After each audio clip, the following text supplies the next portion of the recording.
some 60 kilometres south of Sydney. There has been concern that mining operations, including recent longwall mining, has had a detrimental effect on the surrounding environment, including the Waratah Rivulet.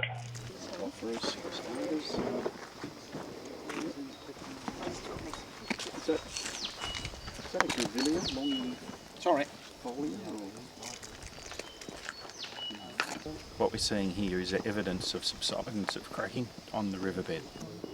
What about on the...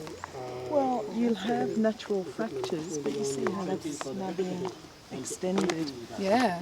Is there active mining under this? Not now.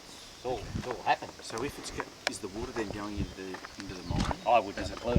Yeah, talk to the mines about that. I don't go underground. So they're not using Smart them. man. So these are abandoned mine shafts, so we don't know whether there's water in them or not. Well, they're not. This is one of the long walls that's gone through. Ah, Yeah, so the long walls, yeah, already. this is one of the long walls that's gone through. And that causes the cracking. Yeah, well, I'm must not an break expert, your- but you don't have to doesn't be a it break Philadelphia your lawyer to work that out. Doesn't it break your heart? Yeah, I've know. worked in these catchments for over 40 years, and 4 or 40. 40, Yeah. and yeah, I've seen a lot happen in these catchments over the years. Yeah. This was a beautiful spot here. Absolutely beautiful spot. Still is. Well, Figuratively. yeah, Still is. yeah. Yeah. Outside the riverbank, still Yep. beautiful. We were just saying that on the way down, Greg. And you know, there was nothing here after the 2001 fires completely went through. And Alan was saying, I didn't realise, the red gums are the only ones that don't burn. No, this is the water that's lifted it over. Yeah, that's a big force to actually lift that over. Well, I don't remember any big rains. Yeah, we've had big rains. It's done over years, isn't it? Yeah. One of the processes that they've used to prevent cracking. To prevent cracking. Well, not prevent cracking, to stop the cracking going further. So there's a whole series of different size holes. Yeah. See, they've had smaller ones, Oh, righto. 50, Oh, I see. 50 millimetre. You know the principle when you're in aircraft, when you've got a crack in aluminium in an aircraft frame, you drill a hole. Yep. That's where the crack's supposed to stop. This is all done post the cracking now. But I would assume this is for testing because I visually can't see a crack. Maybe I'm wrong. But Yeah, but you know what's underneath, do you? no, that's true. But even it also gives the impression that there's been a movement underneath because you look down the That's right, yeah. so there has been underneath. Yeah, that's right. You can actually see where there's been movement. Yeah. Yeah, so if they were drilling it for testing, I can't imagine they'd be drilling so close together. Okay, so it's a deliberate attempt to. Well, it's stop one of further the growth. schemes. Yeah. Look, I haven't been all We're not that engineers, much yeah. involved with it, but the first one was they pumped sand or something here. They had great big pumps pumping sand into the cracks, and that didn't work. And then they tried some sort of epoxy resin, and that didn't work. And this is just one of the methods that they've been trying. But Ravi might be able to give you some technical advice on that one. All interesting. As you go further, it does look as though this is just one rock sitting on top of other rocks. Mm. Yeah, well, sandstone comes in layers. Yes. Sure does. And the layers have slid. Basically what's happened is that as the long wall has gone through, you've had about 3 metres of collapse straight in behind the machine. That's the way long walls work. And by the time that's translated onto the surface, you've got at least 1.5 metres of subsidence here, and also you've had about 0.5 metre of closure across the valley. Now that produces two things. Obviously there's shattering at least down to about 15 metres here due to the collapse directly due to the mining, which is down about 400 metres, but also the closure means you have very, very strong horizontal pressures. And it's that which, to a very large degree, displaces large slabs of rock like this.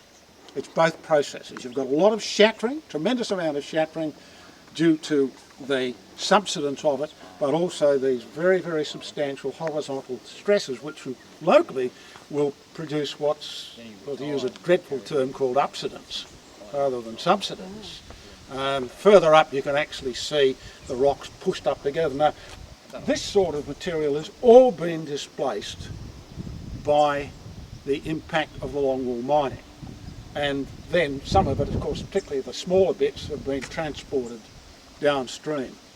But the whole bed has been, as you can see, completely shattered.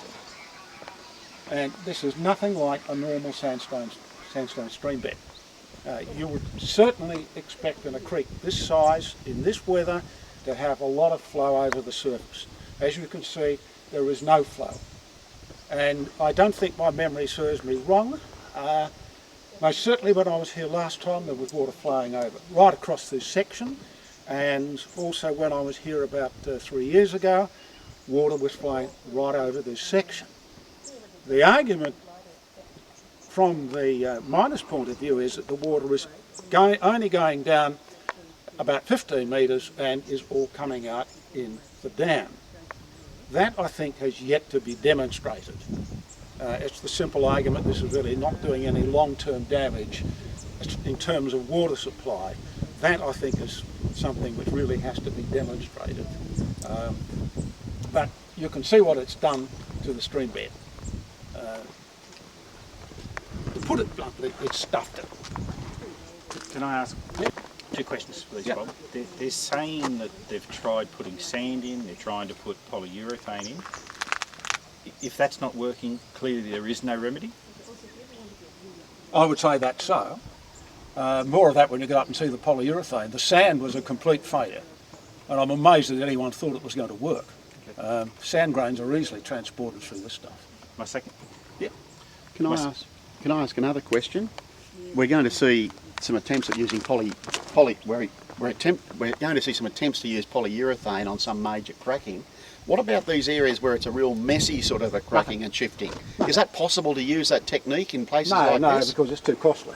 Well, how do You don't. why are they putting resources into that if this is not being looked after in any remedial way? Look, basically, it's better if we wait till we get up there and I'll answer your question then, because then you can see what's going on. Mm-hmm. There is no remediation here.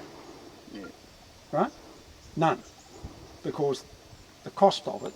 And yet we've got multiple cracks You've got emanating multiple out of cracks central points all here. through this. This has been completely shattered, and as I say, with 1.5 metre subsidence, 0.5 metre closure, totally and utterly shattered. Some of these blocks have been flipped over in high flow. This one, I'd say, has been flipped over because one of the other things in rocks like this, you'll see what's called cross-bedding, where when the sandstone was laid down, you've got one layer of sandstone, then another one put on top. So you've got a whole series of these inclined beds. When that's shattered, you get these sorts of slabs which are very easily picked up in any big flow and turned over. But all of this is a result of the mining. Yeah. Let's Your move second on. question. Let's move on to the remedial works, and I'll save that question for the remedial work.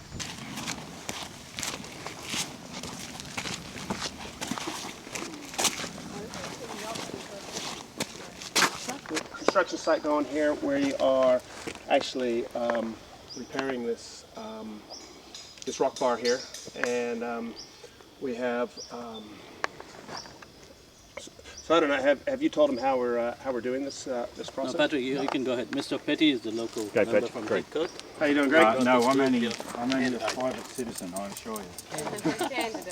The candidate. No, I haven't said anything about that yet. Yes. So what we do is through the mining process is that the riverbed gets cracked, and you have a series of pools of how this interacts. You've got a pool back there, we call that pool A, and then you got a pool down here, and that's called pool B, and we keep naming the pools as we go down. So how the Waratah Rivulet system works is you have a set of pools, and then you have rock bars that the water spills over the rock bars, and then holds into the next pool, and then that spills over to the next rock bar, and you keep going down and down and down. And through the process of longwall mining, it's been cracked, so the water actually goes underneath the rock bar instead of over the top. Now you realize since about, I'd say May or something around there, we've had water going over this rock bar. Now it's just dropped probably in the last like 3 days, but you also realize the amount of heat we've had in the last couple of weeks, and in response to that, we haven't had a lot of rain. We had probably a decent amount of rain up until about the beginning of December, and so probably for the last 60 days we haven't had a huge amount of rain. So this has started to drop here.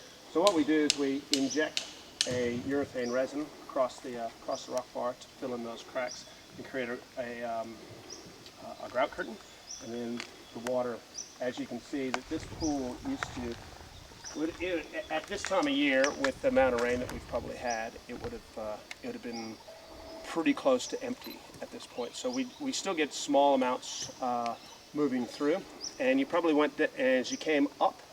That would have been pool F that you saw, was probably the last part of that rock bar that was down there at the bottom. You probably saw some big, massive boulders down there that have been uplifted from storms, and so that pool hasn't been completed. So you can see that still drains down, and that pool's much lower than that pool right now. So we've spent a lot more time and work on this one, and when we went down to do pool F, was that 2008, I believe we started that.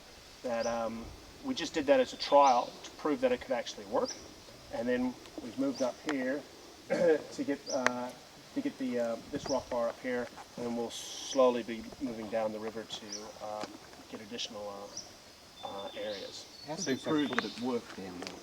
How did we prove? You said you proved that it worked. Right. What were the criteria that you used to assess that? Permeability test. So I don't know if you guys understand permeability of rock strata. Not too bad, but okay. So what you look at is, like, in rock itself, water doesn't travel through rock. Water travels through sand. So you look at the pore space ratio and how much water can you actually inject into something, and how does it actually spread out. So what we do is we do permeability tests in the beginning, and we see what type of water actually flows through there. And with fractured rock, it flows through readily. And then as you built up the grout curtain, the permeability reduces and reduces and reduces at that point. So that's how we went by and proved that we've got actually a curtain that actually can go across. Now, what we have down there is we haven't finished the grout curtain across there. So what we were trying to do down there is trial, because that was an easy area to work on. As you see this area here, we have to helicopter most gear into this area to get it to do. So we wanted to prove that it worked down there. So once we could figure out that it worked down there, we then moved up to here. Seems like a pretty much full-time job. It is. Are you employed by Peabody then? Yes. You're going to be making this stuff on site, aren't you? So making what site? All the mixing the urethane, yeah. Patrick, you may want to explain a little bit about polyurethane, how it's polyurethane. I don't know. Have you ever used Aerolite before? Yeah. Yeah. So it's basically a two-part component. You have one component, and then the other component actually has the catalyst in it that starts the chemical reaction, which then actually hardens the polyurethane. So one of my jobs here as the environmental coordinator is to ensure that we have that no single component just goes in at one time, that always we're pumping two components in at the same time, and we do water quality tests every day to make sure that we are complying with the criteria that we set out that we'd actually meet for water quality. But you're actually building a plant at the coal mine, aren't you, to build, make the urethane out No, of... totally different. I thought that's what this was being used for. No. That's Are you going on the... back underground, is it, to... That is a totally different the process, which the reject material, that's as you cut coal, you don't have pure coal down there. You have stone and rock and things like that, and that doesn't put that into a power plant or take that to a steel mill to actually burn. It won't burn as coking coal. It'll lower the temperature of your coal as it burns. So what you have is rejects. So you actually, what we call, prepare the coal for sale, and then that coal has up to about anywhere between 15 and 20%, and that's a mudstone generally in there, a bit of sandstone also. And then that process is what we're doing, is we're taking that, separating out more coal from that, and then taking that and going to be pumping that underground at the moment, the waste for the rejects. Gets trucked out of the mine. Correct. But they're going to keep it on the mine to make, in this plant, to make the paste, is that right? That's a paste that then is injected underground into cuttings underground, which has nothing to do with this out here. Right. This is a polyurethane resin that's purchased, and then that's a waste material that instead of being trucked off site will be injected underground. What's the binder they use for the waste? The binder that they use for the waste? Or it's It'll be like a cement type binder. So it comes out in you have to be able to pump it underground, so it comes out in like a toothpaste form, and then from there it'll dry out. So how long will you be here for? Another 1 year, 1 month, 10 years? Any idea how long this will go on for? Until we get it fixed. So does that include the real jumble stuff further down that looks a bit more problematic? Well, that's really not... If you would have seen the storm that raged through here in, I think it was October, it was amazing. We had water all the way up to where those guys are sitting right now. So that's what happened. And I mean, some of these boulders are about 4 tons, but that goes to show you the force of the water. So those boulders down there don't necessarily show that it's jumbled mess. Now, some of that is naturally occurring stuff that you think looks like possibly cracks and stuff like that, but if you go down by like Pool G and things like that, there are many other spots that you could probably take a look at in the catchment area here that look identical to that. So that's just the way the Hawkesbury sandstone can get laid down. See that sample there? That goes into my cores, and I have to save all my cores so I can figure out what kind of core loss do I have, what kind of core gain do I have, so I can figure out how to actually do my job out here. So these are polyurethane sort of veins too, are they? It's all yes. So as you can see, translucent stuff, right? And then it gets in there. Yeah. Now that's polyurethane too. Now what that's done, that's hit actually water, and that's when and that's expanded. So yeah, we get those different areas, and if you notice that's fairly light compared to what stone actually weighs. So that's probably a pretty good example. So we've got spaces in there, the polyurethane fills. So when the polyurethane actually goes out, it goes out in a really thin stream, so then it needs to build up. Plus, like last week, we weren't out here pumping because it was, 40 some odd degrees, and the hotter it is, the quicker the reaction goes. Now, it's alleged that some of this damage is due to storm damage and not to longwall mining. On the other hand, just over here we have radiating cracks all over the place that my understanding is the company Peabody won't be really addressing as far as remediation is concerned. And when Peabody put in an application to the Minerals Council for their showpiece remediation of the cracks that we've just seen, it was actually Peabody itself who donated the prize for the Minerals Council award of this so-called excellent remediation example, and yet we see that they're still working on this same crack in the riverbed. So I questioned at the time the amount of money that the company was spending on the polyurethane